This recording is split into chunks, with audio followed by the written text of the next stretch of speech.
अस्सलाम वालेकुम। आप देख रहे हैं मेरे यूट्यूब चैनल और मुझे कहते हैं अतीक खालिद धनियाल। नाज़रीन, आज मैं मौजूद हूँ अभी हाई कोर्ट के पास और यहाँ पे हमने बात करनी है जो गुज़श्ता रोज़ आपने देखा कि सेशन जज की जानिब से एक फ़ैसला दिया गया था जो शहबाज़ गिल के ख़िलाफ़ उनको 2 रोज़ा जिस्मानी रिमांड दिया गया था। उसके बाद जो है जो PTI की जानिब से PTI के वकला की जानिब से दरख्वास्त तैयार कर रखी थी जो कि उसको चैलेंज करने के लिए हाई कोर्ट में दे दी गई थी। तो आज उसका जो पहले दिन को जो है सुबह इसकी हेयरिंग हुई और उसके बाद जो है दिन को 3 बजे जब IG और इस्लामाबाद पुलिस के IG और उसके अलावा जो सुपरिटेंडेंट ऑफ जो जेल हैं अडियाला जेल के सुपरिटेंडेंट हैं और इसके अलावा मेडिकल ऑफिसर जो हैं और उसके अलावा SSP ऑपरेशन जो है उनको जो है 3 बजे तलब किया गया था।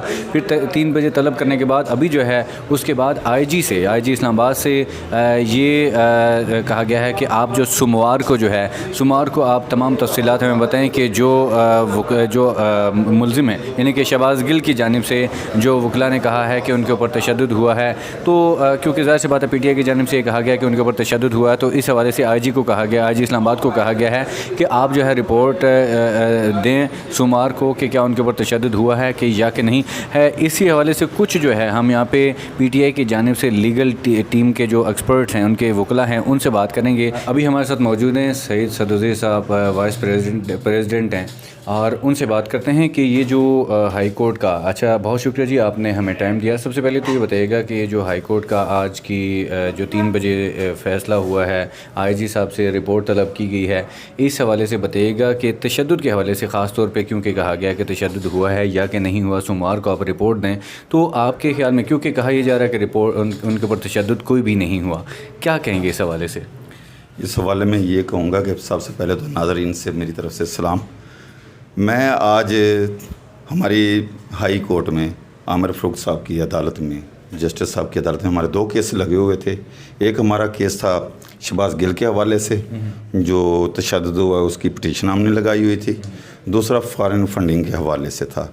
तो शहबाज़ गिल के बारे में मैं ये कहूँगा कि रात को जो सिचुएशन थी, रिमांड ज़ेबा चौधरी ने 48 घंटे के लिए दिया था, 2 रोज़ा रिमांड दिया था।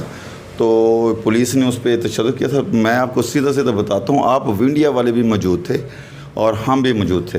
उमर फ़ारूक साहब की कोर्ट में, उमर शबीर साहब की कोर्ट में जब वहाँ पे गिल साहब को पेश किया गया तो बाकायदा तौर पर उसकी कमीज़ उतार के उसने दिखाई जज साहब को। उसके आई विटनेस हैं जज साहब, उमर शबीर साहब आई विटनेस। उन्होंने देखा कि अब्रिजन के भी निशान थे वहाँ पे, उसके नीलगो निशान भी थे और तशद्दुद के निशान भी थे और काले धब्बे पड़े हुए थे। तो उस बात की तो एविडेंस पूरी वहाँ पे जो लोग मौजूद थे वो भी देते हैं और लीगली पॉइंट भी है कि उसके लिए जज को से पूछा भी जा सकता है।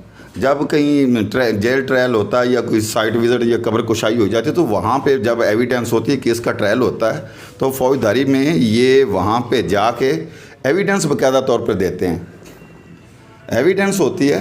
तो इस सिचुएशन में अगर ये अब आज पुलिस वालों ने कहा है कि उस पर कोई तशद्दुद नहीं हुआ, जस्टिस साहब ने अदालत ने बुलाया हुआ था जिसमें IG पुलिस भी आया हुआ था, सुपरिटेंडेंट पुलिस जेल भी आया हुआ था अडियाले वाला, और डॉक्टर MO को भी बुलाया हुआ था जिसने मेडिकल, और उन्होंने कहा है कि कुछ भी नहीं हुआ, ऐसी कोई सिचुएशन नहीं है, हमने टॉर्चर नहीं किया, तशद्दुद नहीं किया। तो उसकी शहादत तो अदालत खुद दे सकती है जिसने जुडिशल किया था हालत देख के। तो रिमांड के बारे में ये है कि जो अक्यूज़ होता है, जैसे कंप्लेनेंट के फंडामेंटल राइट होते हैं, पुलिस उसे प्रेजेंट करती है, स्टेट उसे प्रेजेंट करती है, इसी तरह मुल्ज़िम के भी राइट्स होते हैं, उसके भी फंडामेंटल राइट्स। उस पर सुप्रीम कोर्ट, हाई कोर्ट की डबल भी काफ़ी सारे केस लाए हैं अथॉरिटियाँ कि इन्वेस्टिगेशन का तरीक़ाकार है। इन्वेस्टिगेशन का मतलब होता है पूछताछ करना, कानून शहादत में उसका ये है। और इसमें आर्टिकल जो 154 से लेकर 153 तक CRPC में सारा प्रोसीजर लिखा हुआ है कि जो IO है इसने शहादत कलेक्ट करनी होती है। मौका पे जाके वहाँ पे फॉर एग्जांपल कोई भी वक़ूआ हुआ था वहाँ पे, ये जब इन्होंने शहबाज़ गिल साहब को अरेस्ट किया वहाँ पे, पहली बात तो ये कि ये ही गैर कानूनी था। ये पहले FIR देते, FIR देने के बाद वहाँ पे जाके रेड करते, वारंट ले, या अगर उधर लिया था तो वहीं मौके पे इन्होंने कार्रवाई करनी थी। वहाँ पे जो लोग मौजूद थे उन 161 की स्टेटमेंट उनकी रिकॉर्ड करनी थी। जो शीशे तोड़े थे या उससे मोबाइल रिकवर हुआ था, जो उसके वो सारी की सारी सिचुएशन लिख के साइट प्लान वहाँ पे बनाना था। वहाँ पे थोड़ी सी मैं बात और करूँगा, वहाँ पे इन्होंने सब कुछ करके वो सब इन्होंने नहीं किया। 5-7 घंटे के बाद इन्होंने FIR दी, जो FIR प्ली प्लान है जिसमें टाइम जो है वो मेंशन ही नहीं है। वकूआ 8/8/2022 का शो कर रहे हैं, उसमें टाइम मेंशन नहीं है। FIR 9 को दे रहे हैं, उसमें तो 18, 16, 20 घंटे का उसमें डिले है, जो सारे शक व शुबात ये वाज़े कर रहा है कि ये इलीगल है। अब मैं बात करूँगा पुलिस तशद्दुद पे। तो जो इन्होंने पुलिस ने रिपोर्ट दी ये बददियानती पे है।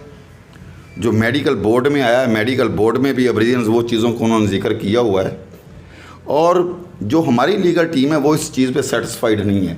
जो उसकी सिचुएशन है, ये मुख्तलिफ 2-4 ही वो लिफाफे वाले साफ़ी होंगे जो कह रहे हैं कि टार्चर नहीं हुआ, लेकिन हर जो नॉर्मल आदमी है वो ये फील कर रहा है।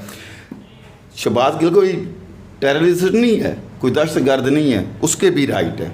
सही बात, उसके भी राइट हैं, वो भी इंसान है, उसके इंसानों जैसा सलूक इन्वेस्टिगेशन का ये तरीकाकार नहीं होता जो उसके साथ सलूक हुआ है। सईद साहब, आपने सईद खान साहब, कल आपसे जब मेरी बात हो रही थी कचहरी के अंदर, कोर्ट के सेशन कोर्ट के बाहर ही, तो आपने कहा था कि हमें ज़ाहिर सी बात आपने कहा था एक्सपीरियंस है काफ़ी ज़्यादा, तो उस दौरान आपने ये भी कहा था कि ये किसी सूरत भी रिमांड पे नहीं दे सकते क्योंकि कानूनी तकाज़े कहते हैं कि वो रिमांड पे नहीं जा सकते, लेकिन फिर भी उसके बाद जो है जो फ़ैसला आया आपकी इस बात के बरक्स आया। क्या कहेंगे कि जुडिशल रिमांड बनता था जो दोबारा से 24 घंटे का दिया है?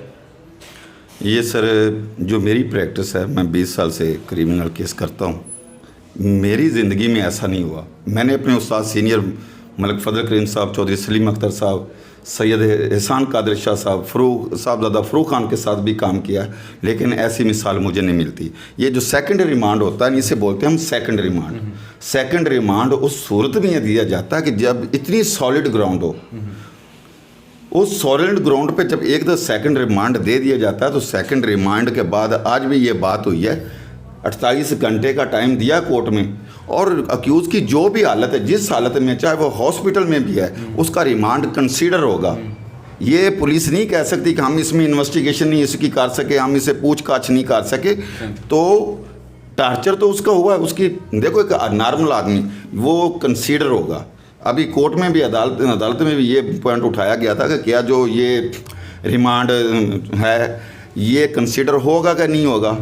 ये रिमांड कंसीडर होगा, इस पे कई केस लाया है। अच्छा, इसी से रेलिवेंट सवाल जी है कि अभी क्योंकि ज़ाहिर सी बात है कल जब उनकी तबीयत ख़राब हो गई थी शाम को और उनको पिम्स हॉस्पिटल लेके जाया गया, फिर उसके बाद अभी मुझे आप ये बताइएगा क्योंकि कल ही जो है 48 घंटे का रिमांड दिया गया है, तो 48 घंटे में अब मुझे ये बताइएगा कि वो क्योंकि हॉस्पिटल में हैं, उनकी तबीयत रात को भी ख़राब हुई है और दिन को भी ख़राब हुई है, उनका सांस का मसला था और इंतहाई निगहदाश्त में उनको रखा गया था। अब मुझे आप ये बताइएगा कि ये जो अभी वक्त गुज़र रहा है, क्या ये जो 24 घंटे दिए गए हैं, क्या ये उन 24 घंटों में काउंट होगा ये वाला वक्त, या कि जब वो हॉस्पिटल से बाहर आएंगे, तबीयत ठीक होगी तो उसके बाद 24 घंटे काउंट होंगे? ये बताइए।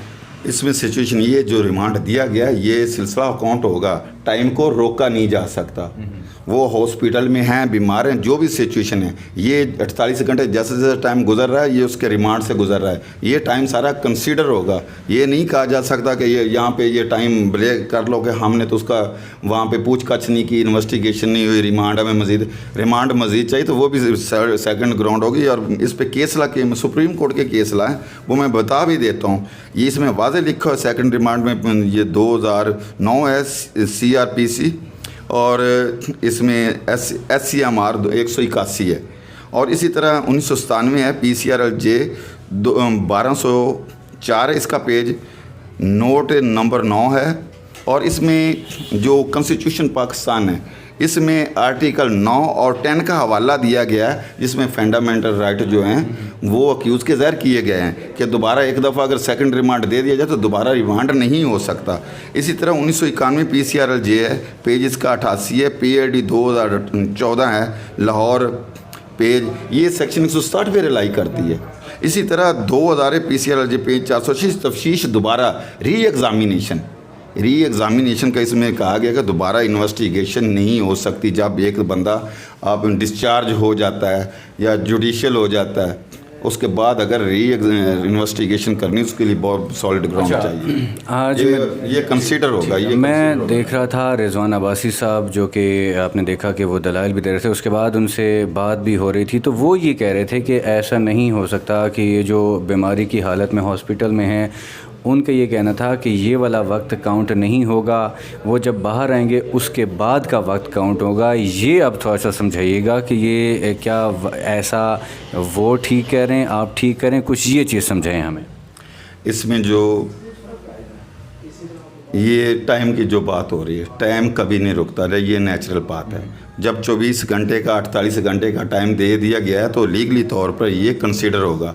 ये हाई कोर्ट, सुप्रीम कोर्ट के डबल बेंच ने ये कहा हुआ है और ये बेसिक लॉ है कि ये नहीं हो सकता कि फॉर एग्ज़ाम्पल इन्होंने बंदे इनकी कस्टडी में है, बंदा टार्चर, इनके टार्चर की वजह से उसकी ये कंडीशन है, उसके ये ज़िम्मेदार हैं, ये उसे पे तशद्दुद नहीं कर सकते, उसे मार नहीं सकते।